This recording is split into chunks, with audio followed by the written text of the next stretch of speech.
Hi guys, welcome to Full Time Devils. I'm Adam, he's Steve. We're outside Old Trafford on St Matt Busby Way. 2-0 against Watford today. It's nice to get a comfortable win, isn't it? That was a really professional performance, mate. I have to give a big nod to Eric Bailly. I thought he looked fantastic today. Big nod. There you go, there's a big nod for Eric Bailly. I thought he was absolutely mint today, and I thought Paul Pogba wasn't far off him. I thought this was one of the best games he's had in United shirt, and without Carragher as well, which I find interesting. But we said at the start of the game, didn't we, when we was doing the live, and we said, I like the tactics. I don't think you need Carragher at home to Watford. I think there's a time and a place when you need that number 6, and I think we knew we was going to play a lot of football in their half today. And I think we set ourselves up to do that. And I thought we set ourselves up very well to do that. We was able to get in behind them. Like, Watford play quite a high line. They're really compact when they move up and down the pitch. But they play quite a high line. And I thought there was so many times that we could have played a ball in behind them that we didn't. I thought that's a slight on United today. It wasn't a perfect performance. We created tons of chances in the first half. 13, I think, 7 on target, 6 off target. We finally took a chance in the first half, scored a goal, which relieved a little bit of the pressure. I thought you could feel that the crowd and the players themselves looked like that. That was a sort of like a real big moment sort of thing, like actually getting a goal in the first half. In the second half, I didn't think we played great in the second half, but I thought we played with a bit more risk and a bit more freedom, and I thought we went for it a little bit more. And again, tons of chances that we had that we just didn't put in the back of the net. Tony Marshall took his chance, and I thought, again, as I said earlier, I thought he was excellent today. But I thought there was room for improvement with him still. I thought he had more in the locker, and I want to see him be more selfish. I thought he wasn't helped by Zlatan Ibrahimovic today, nor were any of the wide men. I felt Valencia got on the ball, Daley Blind got on the ball, Tony Marshall. Sometimes they look in the box and there's no one in there. Well, what is Zlatan playing at? I don't think Tony actually got on the ball as much as he usually does today. I thought it was quite a quiet game from Valencia, but I definitely agree. I thought that Zlatan was poor today. Poor in possession, poor with his movement, poor with his distribution. He lost the ball quite a lot today, and his positioning was weird. There was times, like you're right, we was breaking plenty of times, and I like the way Mkhitaryan sometimes fills in for him as a number 9 because he wasn't there. Like, there was times where he was picking the ball up in like a 6 or an 8 sort of position, and we're like, you are our literal number 9. You might wear 9, but you're also what we used to 9. criticise Wayne Rooney for? Yeah, it is, yeah.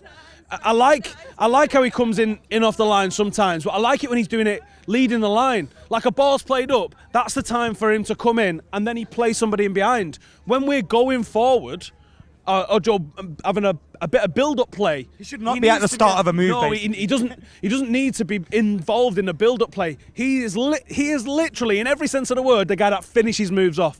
That is his job. If nothing else, the job of a striker is to put the ball in the back of the net without going completely Michael Owen on you. That's what you want Zlatan Ibrahimovic to be doing. And too often, I think he gets involved. Remove the curse. Hashtag remove the curse. Too often, Zlatan was getting in the mixer today when I don't think he needed to. And I think he needs to simplify his game. And I don't care. We said it about Falcao, don't we? Falcao sometimes got involved in the build-up play too much and wasn't on the spot where he needed to be to put the ball in the back of the net. And I said, I am happy for my striker to be the laziest man on the pitch. If all he has to do is that, every now and then. He had to do that today with his head, and he went with his foot. Yeah, that's it. I think he complicates the game a little bit too much.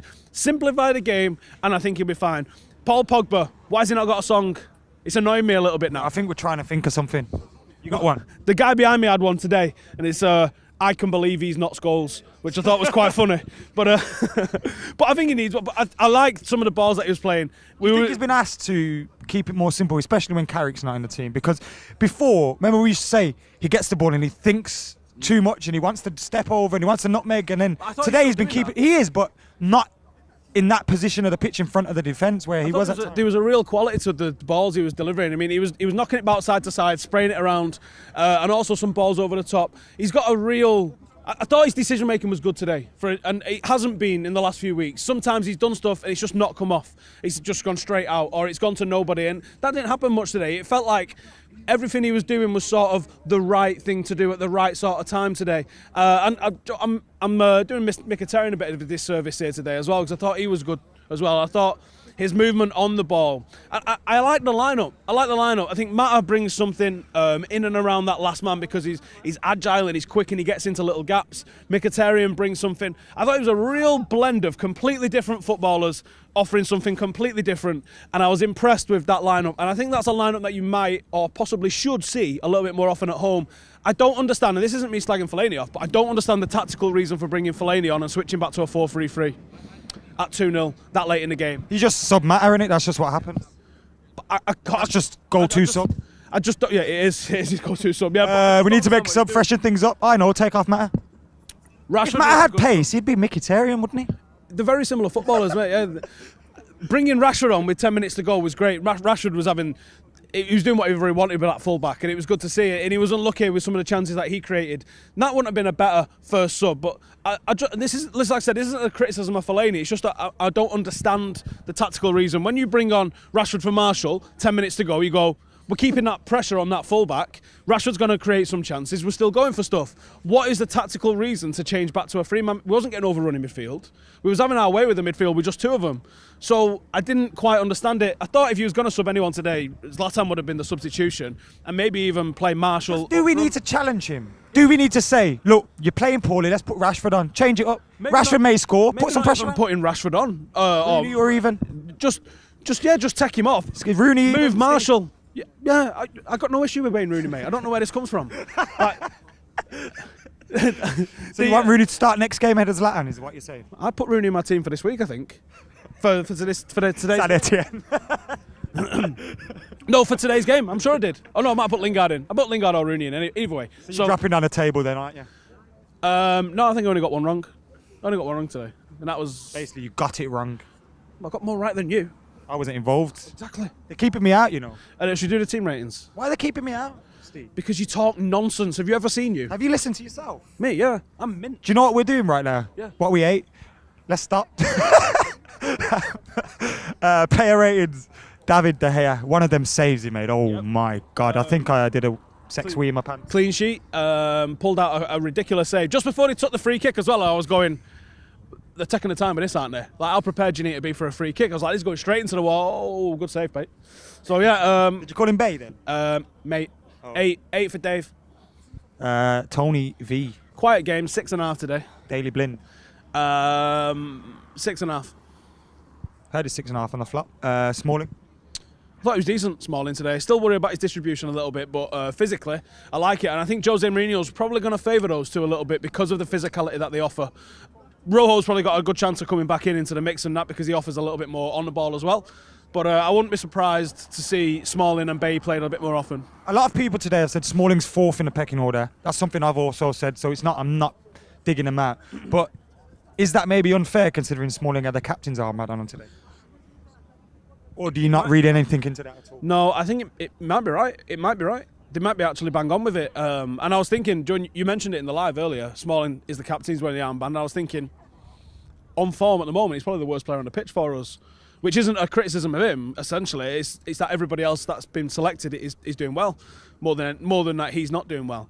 But you might be right, he might be the fourth choice at the moment because Jones has come in and has surprised everybody, but although he's injured now, so which isn't a surprise. That might be him. So he might be third in the pecking order. But I think Rojo, when people are being undeniable, that's what I like to see. People are undeniable. You can't drop them.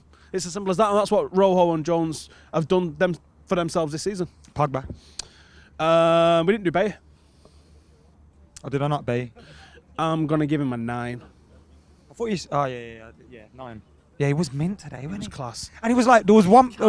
more than once. There was about 3 times where I thought, oh, he's been beaten there. And then he just sticks out this long leg and pulls up. He's got like a go-go gadget foot on it. Oh, what is going on with that? I don't know. He does it sometimes. Yeah, but I was really impressed with him today. Calm on the ball, decisive, aggressive, everything that you want from a centre-half. Pogba. 8.5, just under Bay, I think. Herrera. 8, solid 8. Good player, very underrated. Mkhitaryan. 8. Can you say his name without singing it? That's what I want to know. Yeah, Mkhitaryan. You famously don't sing at games, so I suppose that explains it. I thought apart from his goal, he had a couple of good runs which didn't really end up getting on the end of stuff. But he wasn't great. He wasn't a standout performance from Matter, so I'm going to say a 7. Marshall. 8.5. Zlatan, does he get an NA? No, I'm going to give him a 5. He was very poor. He needs to pull his socks up, otherwise... well, he's not going to get dropped. Shin pads will fall off. Let's face it, he's not going to get dropped, is he? But there should be some pressure being put on him. If you're going to rest him, you're going to rest him. But I think there needs to be some pressure. He needs to at least think that he might get dropped. I think that's a good thing for him. He needs to not be thinking this is the end of the road in his career and he needs to just be able to cruise to the end of his career. He needs to be able to actually put some stuff in. I think. We need to put his position under pressure, I think, is what we need to do, which would probably help if we had Rooney firing and etc. But we haven't. Right, guys, thank you for listening. Get your player ratings in below. Get your man of the matches in below. Get your thoughts on Stephen. Hashtag remove the curse at Michael Owen. Anything else? No, we might have moved up the table today, results dependent. Thanks for that information, Michael Owen.